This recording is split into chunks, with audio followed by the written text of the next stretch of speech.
This is an after-the-fact disclaimer that I'm putting right up front.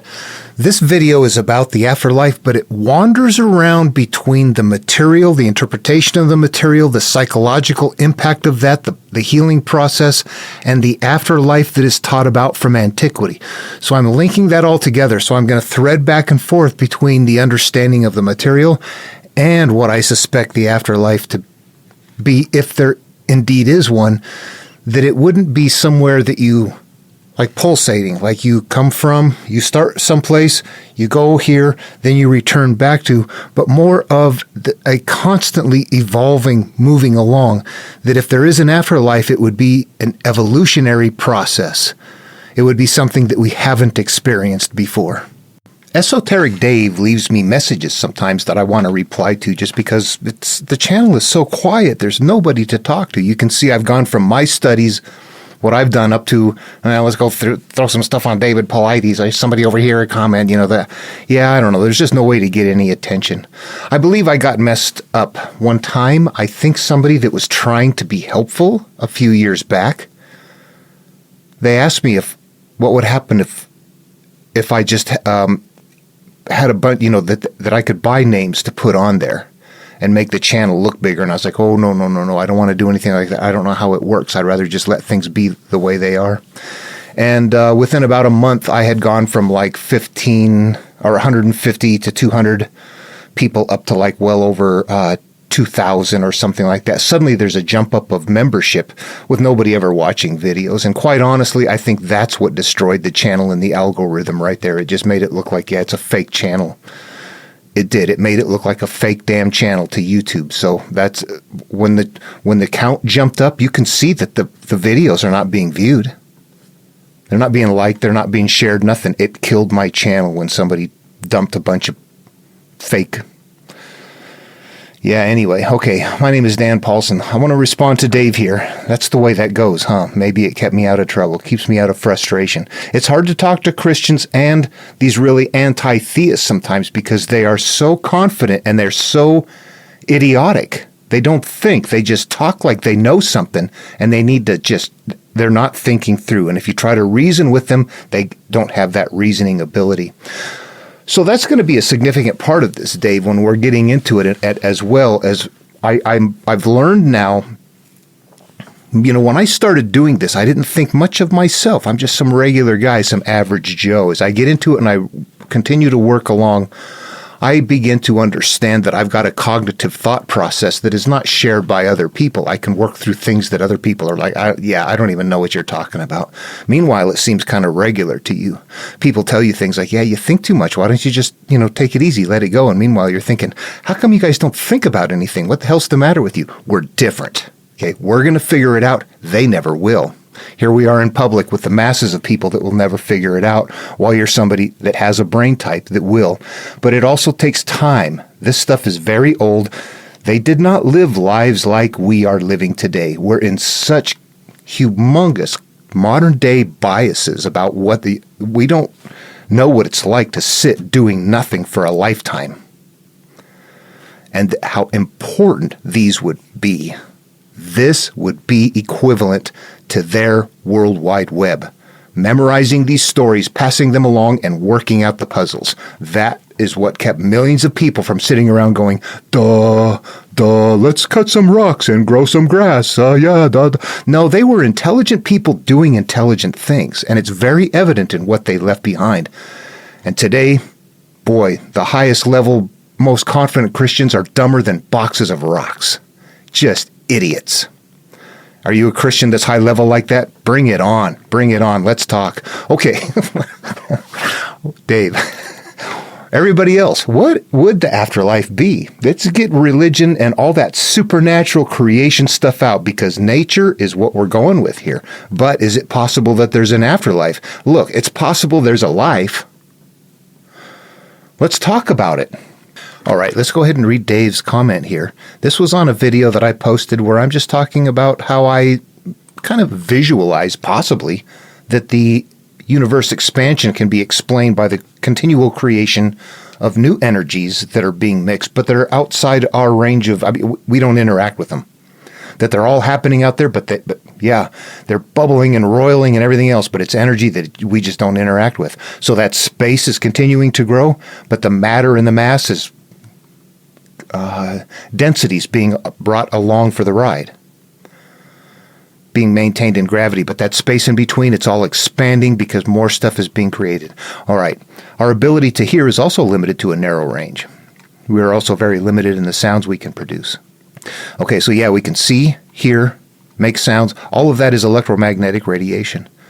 Smells even end up being electromagnetic radiation, although they're odor going through the air, but the particles of odor are energy, dense energy particles. So yeah, all of it is quantum at some point, very low. Anyway, yeah, let me finish on here. We're also very limited in the sounds that we can produce. Yeah, we can only produce sounds that are within the hearing range. And the hearing range is much bigger range. We can hear a lot higher and lower than what the human can produce. Well, some humans can have a pretty deep voice. But 20 hertz is the lowest we can hear, up to 20 kilohertz. Anyway, however, where you and I may differ in thinking is that the unseen essence of us, not our personality. But maybe, for lack of a better term, our spirit is all part of that source of energy that makes this universe go. I think we are spiritual beings having a temporary experience in a physical, mathematical reality. Okay. Fair enough. And that's a common, I mean, I've been there too. And I know a lot of different beliefs. What do I believe? I still go, I don't know. I don't know. I want to maintain an open mind until I find something. Going through the ancient material and learning to interpret it, here's another part where maybe the channel kind of drops at point, because when I didn't understand much of anything, I'm not talking about afterlife. Once I finally have the template figured out, I'm very confident that this death and rebirth has to do with finding your inner pure nature. It's a personal trip that happens while you're alive, that it has nothing to do with the afterlife.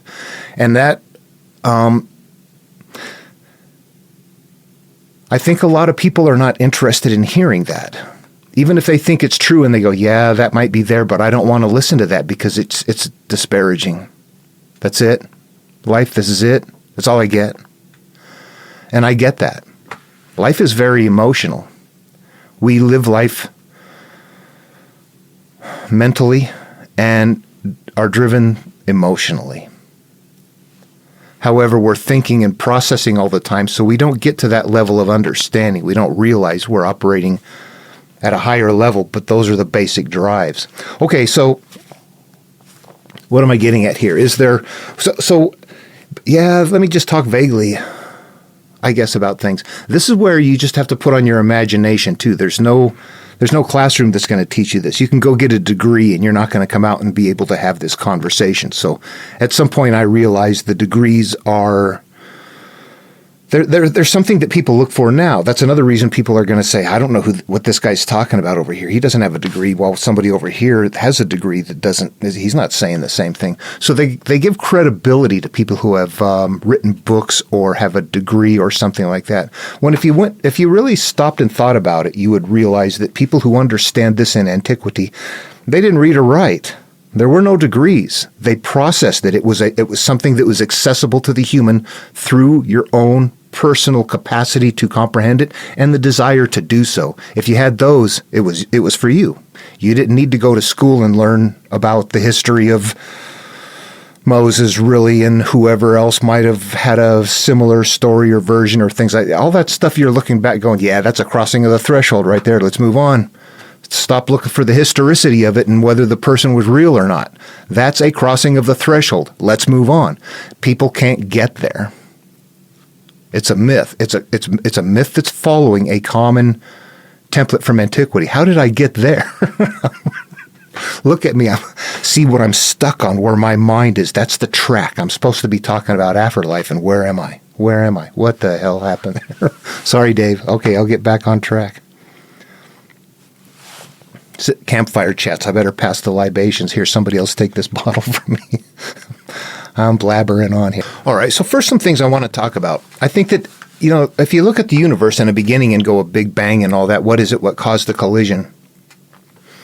And I continue to bring other things into my thought process, like the scaling effect, the Fibonacci sequence, the what do they call that? I don't recall all the terms they have for that. Anyway, how things just get like, things are bigger and bigger versions of itself. So you look and you go, okay, we're going to have to start using our imagination, start building some concepts, and begin to extrapolate what there could be here based on what we're seeing here. It can't suddenly go from, well, this cycles and that cycles and that cycles, but it comes from somewhere that's linear. No, it's all following a certain pattern. Cycles occur within cycles, within cycles, within cycles. That's always going to be the pattern. There's always going to be cause and effect. There's certain rules and laws as we go through life that are going to be the same rules and laws that the universe is going through. When we experience our life through thought processes, we're going to be doing something that the universe is doing without a thought process, moving in cycles and functioning in cause and effect. However, it has no emotional attachment to its experience. We do. All right, something else we're going to do here is just a ton of self-observation. Instead of listening to what this expert says and that expert says, things like the, the kind of the recent movement, I don't know how big it is right now. I don't follow it. The idea that consciousness is fundamental. That kind of fits into that idea that we come from and return to somehow.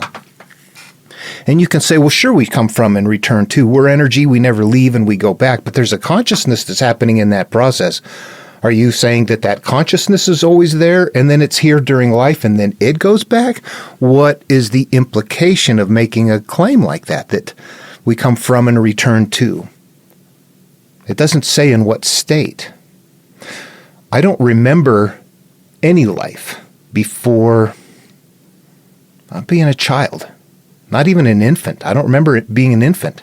It took 4, 5, 6 years old before I start remembering things, before my brain is developed enough. I start becoming, to me, like the Buddha says, all that we are is a result of what we have thought. It's founded on thought. It's based on thought. That I look at my life and say, what I remember and my consciousness emerged based on my lifetime and my experiences and the way that I learned them, the way that I understood them, and the way that I felt about them, the way that I experienced them. I became products of those. There were also some wired-in things that I came with, a certain personality, brain type, things like that. I had a brother older than me that was quite a bit different than me. He took his life. He committed suicide at the age of 11 to leave an abusive home, an abusive religious home, and I didn't make that choice.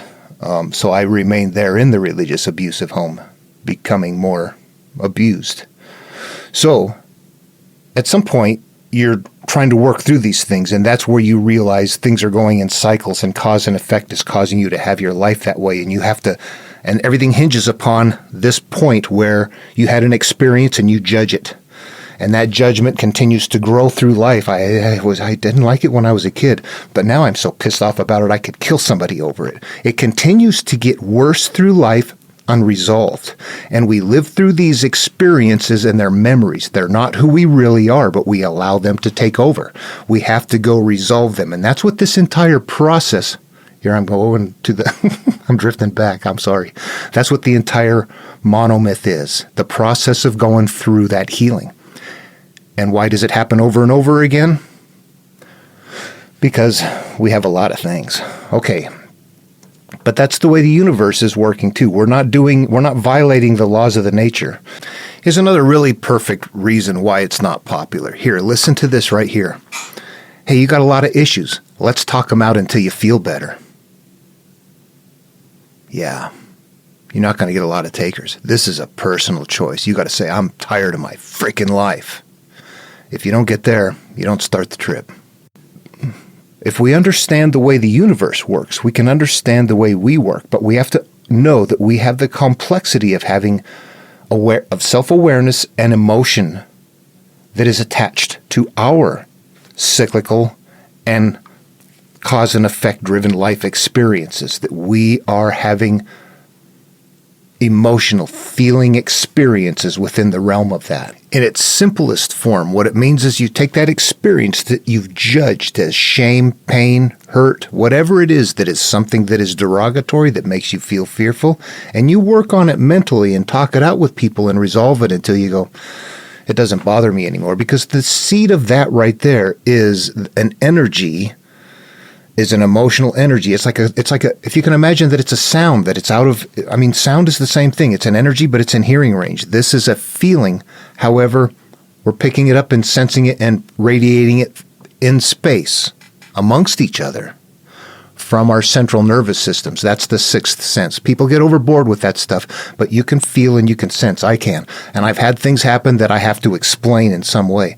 And the only way I can explain it is that within those fields, that part of my brain is able to sense danger and sense things and alert me without it coming through one of my other five senses. There it is. Okay. Yep. Okay. Those things happen because we have the capacity to share emotions. Joy, same thing. Fear, we all gather together and feel fear greater and do things more violent in a crowd than you ever would on your own. Joy, same thing. You can feel a level of uplifting that you can feel in a crowd greater than you can ever feel for yourself. These are not magical. These are us influencing with our brain and our emotions a local field that we all sense and feel right there. Just like if people were humming, and the louder they get together and hum, and it's something pretty, the prettier and prettier it sounds. Or if they're humming bad, the worse and worse it sounds. It's the same thing, only in the level, at the layer of emotion. That's where we experience. Instead of seeing it, hearing it, smelling it, tasting it, touching it, we sense it. Bingo. Same thing. So that makes it so we have to, it's difficult. We've got to surf those emotions, but understand that's it. We have to face some things. I had a lot of pain as a kid, but I had to go face that pain to resolve it. Otherwise, I wouldn't have gotten here. I wouldn't have learned that path that I took is exactly this path. I took the hero's journey path. I became Jason. I became Moses. I became Noah, Marduk. All of them. Buddha. You know what? Jesus. People don't like that one. Yeah, you know what? That's the way it works. You've got to think this through. It's all psychological. What that literally translates to is that this unresolved past experience right here that I may or may not be aware of is cyclically acting out and causing me problems because of cause and effect.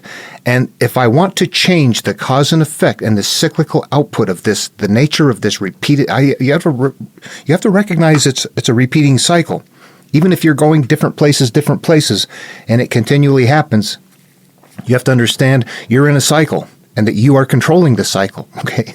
And anywhere you go, you're going to have that same experience. You don't know that your unresolved issues are guiding you to take that cycle. Your consciousness is not. So once you recognize that, you go, okay, what do I have up here that's unresolved? That you have to change the nature of the memory. You have to change the emotional state of the memory, because it's that emotional state of the memory that is acting out. That's the seed. I hate this. Work on it until you don't hate it. It's the hate that's going to continue to cause hate, cyclically. It's the shame that's going to cause shame, cyclically. That's how the material works. It's psychological. All right, and I think that's been the nature of my study in my channel. That's why I keep drifting there a little bit. But so now I look at something like, imagine this. The universe, we now know, had elements at its time of birth, and we're seemingly seeing galaxies that existed so back far in time that they couldn't have existed. It's like something's not quite right here with the timeline, or we're seeing something deeper, or that there's things that can't be explained, the dark energy, all that. There's a lot of mysteries out there, a lot of things to think through that are kind of fun just to ponder. And so one thing that I want to say is, remember in the other video I said when two waves collide that they begin mixing and creating other things. Now, if you can imagine on a pool, this is going to be a very poor example here. But if you can imagine two waves in a pool crashing into each other, they're just big waves at first. But once they hit, they start creating interference patterns, boom, boom, bunches of patterns. And I think that the universe is more on that scale, that the universe that we are in that's growing, if you watch that pattern too, you'll see it starts out small and dense, but it gets bigger and bigger and bigger, and it spreads until it dissipates way off in the distance. I think we're in the midst of something similar to that. Okay. Scaling. All right. But what is in here? The universe, I don't think the universe had a beginning. I think it's been going on and on and on, and just changing in complexity. And it had so many elements that are part of us. It looks like the universe is just seeded with the elements perfect for life. If it's in the right place, in the right zone, and the right things happen, the elements are there for life. It looks like life would be an easy thing to happen. However, it has to get to a stage, whatever. Who knows what stage it is. The universe is probably teeming with life, although it might be, like something prehistoric or, who knows? Snails, nothing more than that. Who knows? Mold. Bacteria. All right. So I want to say that there's probably something bigger than what we can see, because I can't explain. How can you explain one universe that we have right now coming from just starting from nothing? It's like it almost seems to be a part of something that's been going on previously. To me, I would say that makes more sense than it just poofed out of. It just started right here. Well, how? But if it's been going on forever and it's changing in complexity, okay, that makes sense. Yeah, that makes a lot more sense than this just started out of nowhere. All right, I have to keep bringing all these things in. There's, a lot of parts. All right, so again, I go back to my own consciousness. It seems like, my consciousness came about in my experience through my experience. My consciousness is a result of my brain activity, not a result of emerging from the universe. How could I be that way? Why would it be that way? If I was the same consciousness as everybody else, what does that imply? I don't have any of your memories. That doesn't work at a physical conscious level. It would have to be at a higher level. At a higher level, I still can't get into your head or into your awareness, to your experience. If we're all having a spatial experience that's the same, that we're one, then it's, okay, that's fine. What are you doing there? Skiing, having dinner, I don't know, having a nice walk on a beach with your wife as the sun sets. Yeah, hell, I can't imagine. I know that if I die, I don't want Earth or anything like Earth or life experience that I'm having with humans, with certain humans. I look at the afterlife and think it's going to have to be different than this. If everybody goes that says I'm a Christian or I'm a Jew or I'm a Muslim or whatever, I'm going because of, Jews and Muslims actually practice a religion. Christians just believe in Jesus. That's it. They don't really, some do, some don't. They make it their own. Christianity is a different ballywhack altogether. It really is. Muslims, I respect you trying to straighten out what got whacked out by the Romans. You just worship him. That's all you got to do. He died for your sins. You got it. Worship him. Bingo. Yeah, they roped in every non-thinker on the planet. Sorry, I straight to that because it's just so intertwined with what I do. It's all one thing. The universe works this way because our life scales and works a certain way, and our life works a certain way because it's scaled off of what the universe is doing. The difference is we have an emotional reaction to it where the universe is like, yeah, you know what? If something blows up over there, it blows up. If it blows up for you, oh crap, we're all dead. The universe doesn't care. The universe is going along doing its thing. So it's us that puts the emotion into it, and we have to extract ourselves from that if we want to see what's going on in the most objective manner possible. Having the emotional connection tends to steer us towards a result that satisfies our fears, as opposed to finding the truth. And that's, again, where people struggle with me. It's like, what you're coming up with doesn't sound too fun. You're born, you live, you die, that's it, really? My life sucks. I don't want that to be the case, and I get that. I don't know if that's the case, but what I do know is true is evolution. And if anything, we would be on a spiritual evolutionary path. I don't believe that I would be going back to what I was before. If I lived through here, I would be going on to something different. But I also can't imagine that everybody on the planet goes. Why? What's the purpose then? There are so many evil or self-serving people who feel that they are God's chosen. Does everybody go? No, it doesn't sound like a place that I would want to be. I would want to be someplace where people are like me and they're respectful. They're not loud and obnoxious. which to them is fine. They like that. Meanwhile, you want peace and quiet, and they go, you want peace and quiet, and they make it worse on you just because you want peace and quiet. The world is getting so crowded, there's not a lot of room left for us anymore. Us that are looking for peace and quiet. Go to the desert where it's so unpleasant nobody else wants to go. All right, so there are things to me that clearly point out evolution that other people don't see it the way that I do, but it's like just the fact that we're becoming globally obese, overweight, that we consume more and more and more. Right there is a perfect demonstration of, think it through, evolution. We've got tendencies that we're all creatures out there. What are they doing? I got to get food. I can't get eaten. I got to get food. I can't get eaten. More food. There's never enough food. Keep hunting. Keep hunting. Don't get hunted. All of that is how evolution happens for millions of years. And that's a part of our DNA. It's wired into us. And getting eaten and dead was associated with fear. We move away from that. Eating and consuming and finding a way to satisfy ourselves was joy. We kept moving from fear to joy. Fear to joy. Today, we're still moving from fear to joy. Except we have plenty, and we don't stop.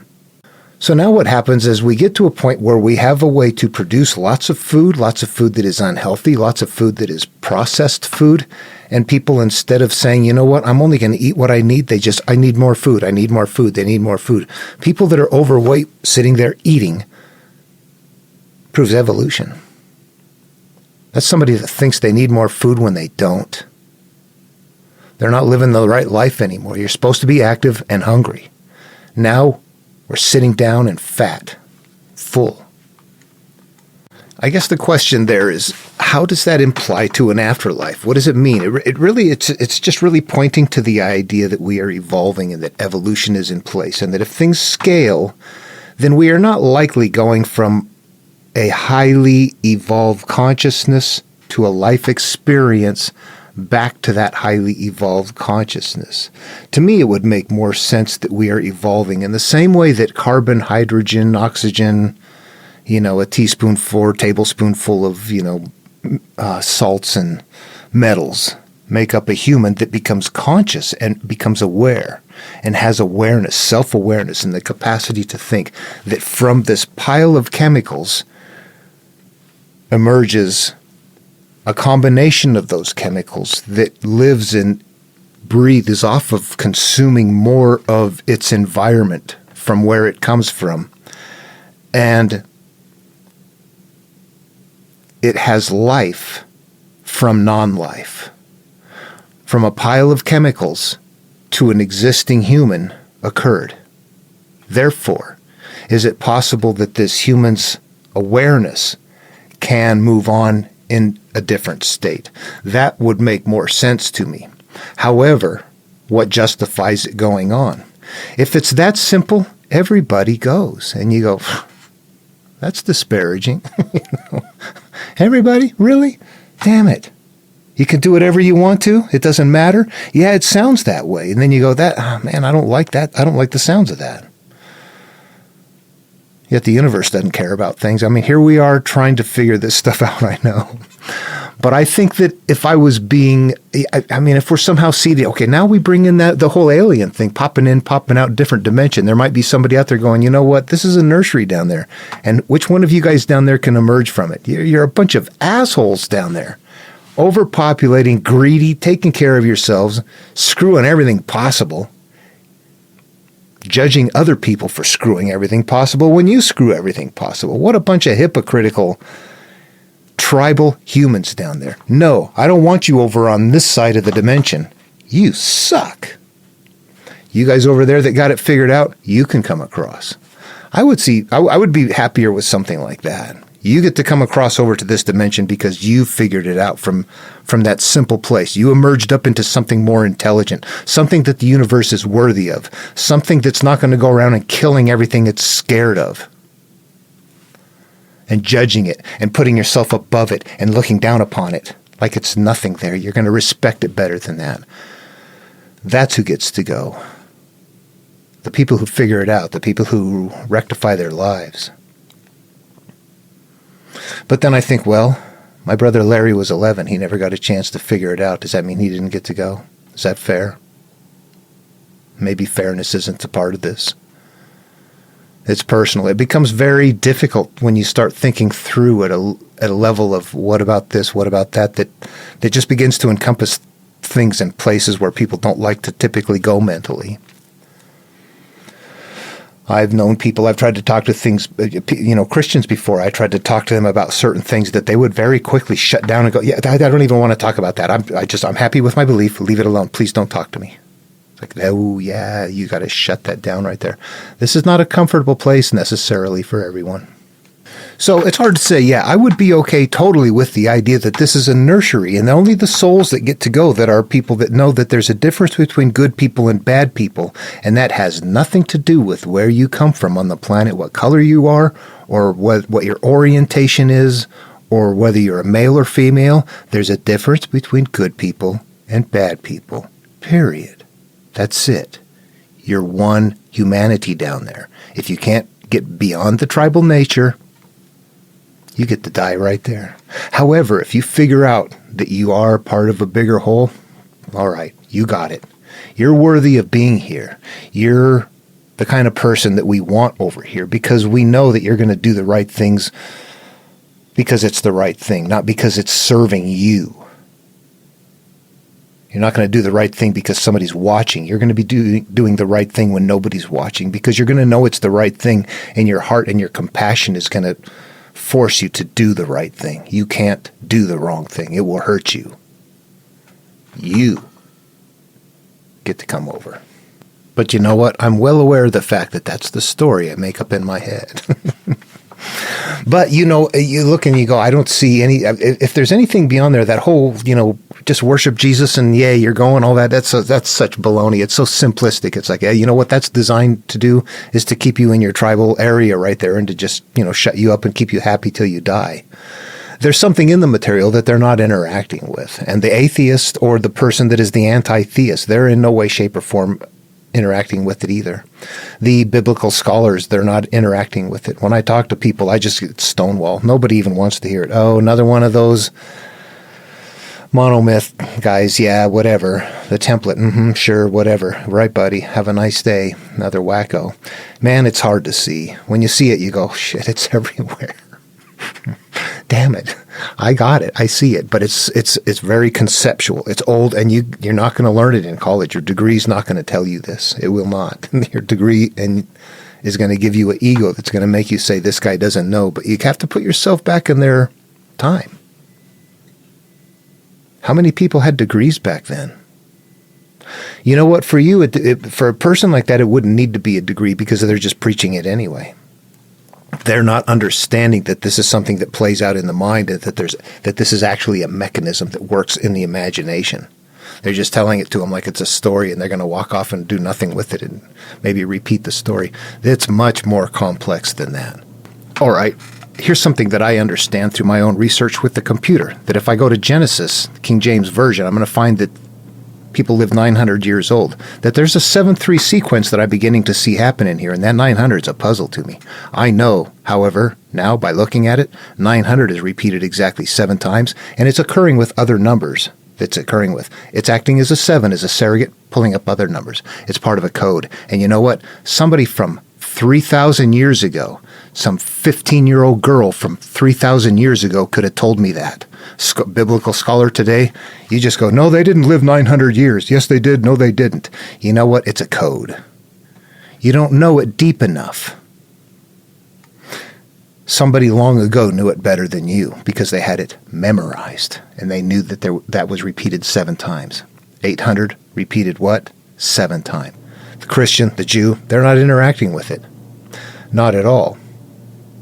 But they do all get to the idea that you must resolve that we've started out with our higher awareness. God's there.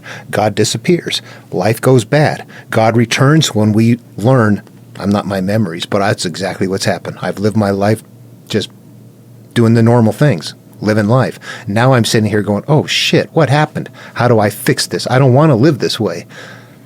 Then the hero's journey begins and God returns because you realize, You know what? I'm a higher awareness. I'm not those memories. What am I doing living through those memories?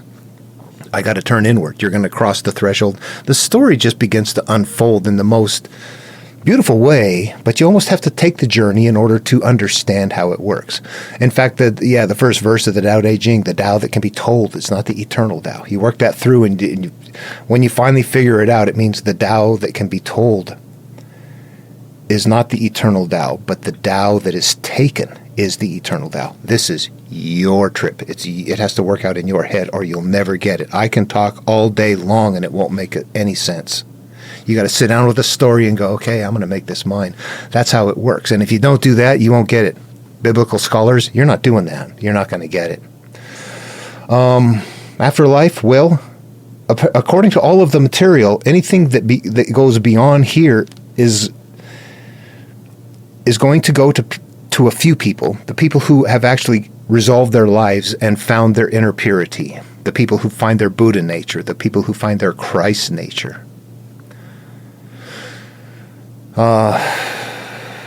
Afterlife, yeah, I see energy definitely going on, and why not? If we can be here, why can't there be something somewhere else? We get so stuck into the idea that we see everything, when actually if we understood how little we see, we would go, holy crap, I have no idea what's there. I cannot interact with it. Yet it might be able to be. He's just sitting there watching me going, look at that dumbass right there. Meanwhile, I'm like, I can't see it. I can't, because it's in that other dimension. It encompasses more than I can. But yes, we evolved to live in this physical world where of the physical, the matter here is what, the energy that is matter is what we come from. So we have to come from here. We don't come from someplace else. There could be something that comes from someplace else that doesn't come from here. We know we come from here, so what's the possibility? Certainly within matter, within all of the galaxies, the possibility for life is there. In all cases, all over. Oh my gosh, just massive amounts. There has to be life, just mathematically. It's got to be impossible to not have life. Whether it's intelligent or not is just, who knows. But there's got to be something all over out there. Okay, it's too far away to ever see. Why? It's so bizarre. All right, yeah, we're so small in such a big sea of things. But then I start thinking of things like, all right, well, if I go through this process then, and I find nirvana, or the kingdom of heaven within, by doing what? Buddha says, seek emptiness. Get rid of all these things. Jesus, blessed are the poor in spirit. What's the spirit? The spirit is what you live through in the background. That's when you're not thinking. You're driving and you're walking, you're talking, you're doing stuff, you're multitasking. You're doing stuff and getting a job done while you're not even paying attention. That's because your spirit in the background. What is that? That's your bundle of memories. That's your experience, all of that. You want to be poor in that bundle of that massive, I grew up this way. I hate this. I hate that. I judge this. I judge that. I want this. I want that. All of that, it just makes life hell. You got to let that stuff go. Poor in spirit. That's also getting rid of the mote in the eye, or making sure to forgive the ought against your brother. Resolving all of the things that you live through on a day-to-day basis through that cause and effect in the cyclical manner of it. Resolving that stuff. And it's all a psychological process. So then you sit there and realize, okay, well, let me think about this then. Am I going to get selected to go past here and evolve to someplace, to a higher dimension, because I found nirvana? Yeah, sounds like it. Same question. Do I get to evolve and move beyond here and go to a different dimension because I found my Christ nature, the kingdom of heaven within? Yeah, same story. Same story. All right then, what if I don't do any of those things, but I'm totally trashed? My life sucks, but I find where I am in my community, and I've got the means to communicate to a psychologist, and we connect in such a way that I can just talk and talk and talk so freely that it's just been wonderful. I've resolved all my issues. My childhood, I judged this, I judged that, I thought this, I thought that, I let that go. My life went from hell, I can't even have a relationship successfully, to now I got a good job, make good money, I feel wonderful, I've just totally changed my life around. That is nirvana. That is the kingdom of heaven within. Does following Buddha get you to the evolved next stage? How about Jesus? How about the psychologist? You can do it yourself.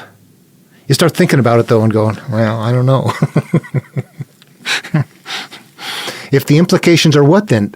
To have a pure mind, then there's many ways to get there. But that's exactly what there might be many ways to get there, but there's not many destinations. There's one destination.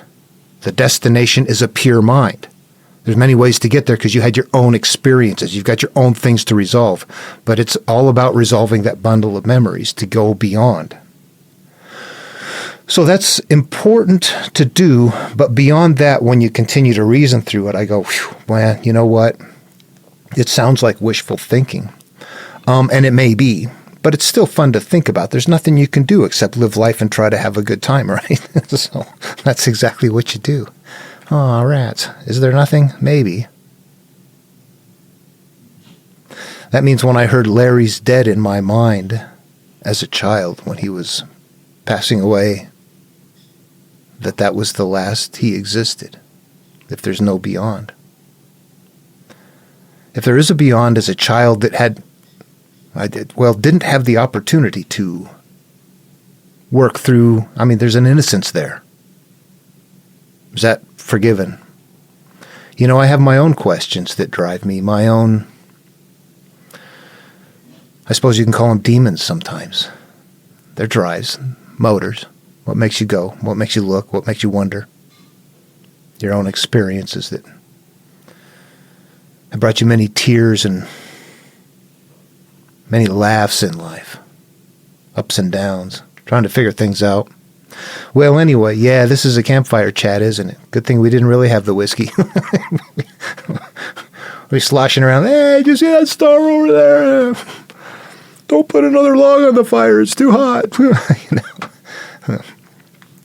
Everywhere I move to, I'm getting smoked out. Yeah, we've all been there. This is a little more relaxed, but yeah, I miss those times. Wondering about life, sitting under the stars, out in the desert, clear night. Anyway, Will, yeah, this kind of wandered all over the place, didn't it? It's talking about the afterlife. What are you going to do? You can make claims. I don't make claims. I go, what if this, what if that, and this happens, and that happens, and this could lead to that, and that could scale to that, and this is a possibility. And then I walk after a forest fire through a place where, pine cones have been laying on the ground, and after a season or two has gone by, you got millions of trees popping up that are so close to each other, you realize that if this is ever going to be a forest, then 90% of those trees are going to die in order for this to be healthy. And you wonder, is that everything? Is that how life works on Earth?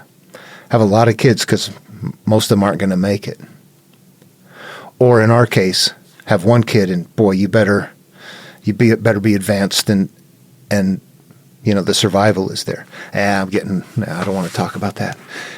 I guess the afterlife stuff though is a fun thing, but to me it would make sense that there's somebody that's already gone through the process that's sitting out there, and that this is just it's another iteration. It's not really the beginning of things. There's something that's much bigger, and we're so small and we interact with so much. We evolved only to be fearful of what can hurt us, with one exception: ultraviolet radiation. I don't think we developed a natural fear of that, and it can hurt us. But out there in the world, as we're evolving, we have fear. Fear drives us. Fear drives humans. We're fear-based. And if you're not experiencing fear, that's just because nothing is stalking you right now. If something was stalking you, you would revert instantly to fear. Fear is there, even if you're not currently experiencing it. Somebody fires off a gun 3 feet behind my back and I don't know about it. Watch how high I jump. I will show fear. Walk me up to the edge of a cliff and let me look over. I'm going to go, ooh, I'm going to have fear. Okay, the fear is always there. It emerges anytime you lose your job or the doctor says, we got to talk about something here. Anything like that, the fear is going to be there. Fear drives us. We don't like fear. We move towards joy. That's clearly evolution.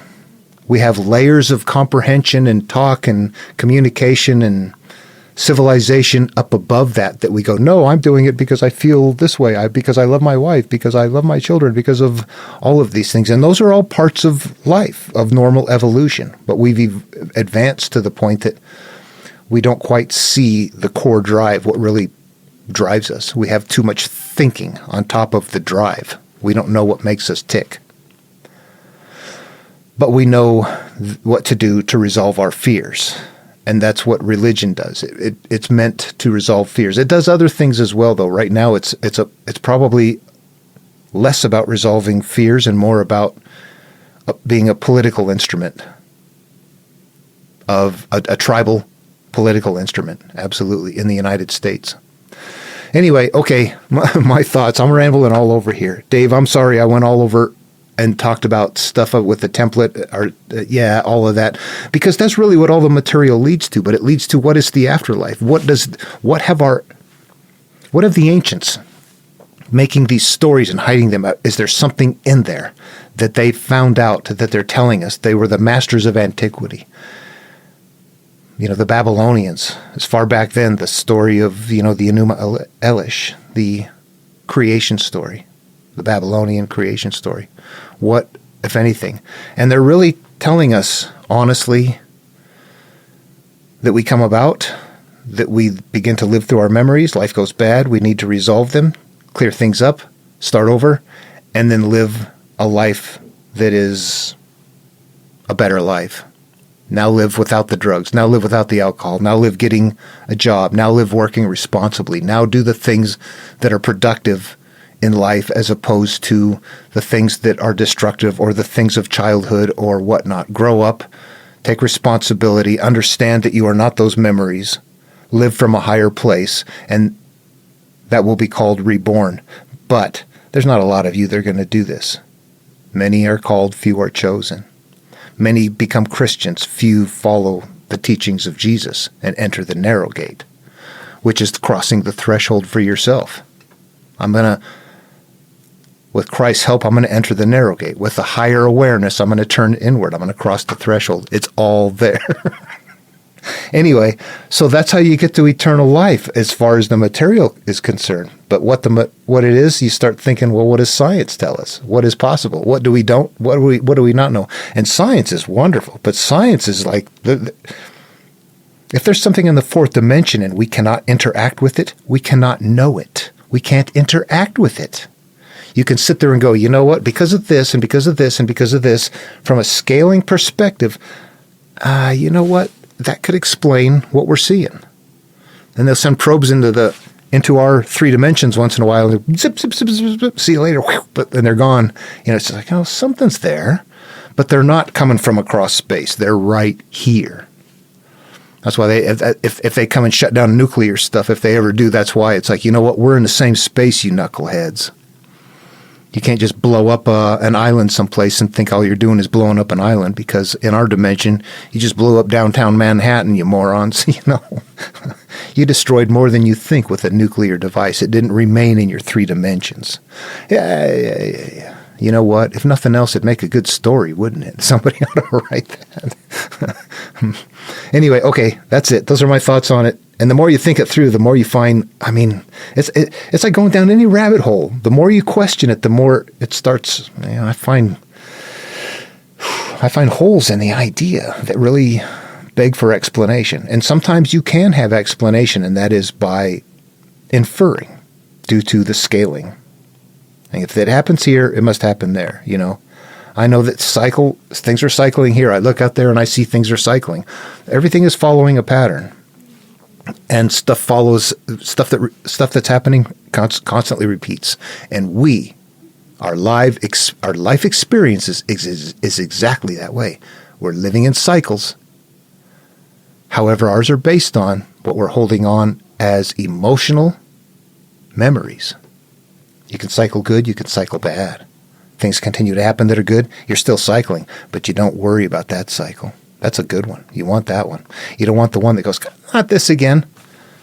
I finally got some money put away. I'm never going to get ahead. What the hell? Not this again. How many times do I pick somebody in a relationship that turns around and sleeps with somebody else? How come you're all the same? There's something cyclically going on there that you need to step back and go, what the hell is this? I'm caught in cycles. Because we are. We got to get out of those cycles and get into cycles that we like anyway. And that's through thinking. All right. I struggle with that. It's a tough thing. In this world today, with being aware of so many difficult things, it's hard to sort and stay happy. It's like, I can't even look anymore. Stop it. My head is inundated with so much crap, I can't settle down anymore. It's bothering me. Resolve all your stuff and you still can't settle down because there's so much out there that is happening that is unresolved. You can see it, but there's not a damn thing you can do about it. But you still feel it. It's like, you got to turn away. Fast as to the world. This is old knowledge. Anyway, all right, Dave, these are my thoughts. I'm just starting to ramble here. I better end this. Thanks for your comments. I hope there's something beyond, but I hope it's something more grand than this physical experience and dealing with people that are arguing and fighting and hateful all the time. I mean, I've been on adventures in my life with people that were a small band of friends and warriors that went off into the great unknown, and we just had the most wonderful time. There weren't people in there screaming and yelling their political differences and wearing, certain garments or forcing here, you call me this because this is the way I feel. There's none of that. It was just people being genuine.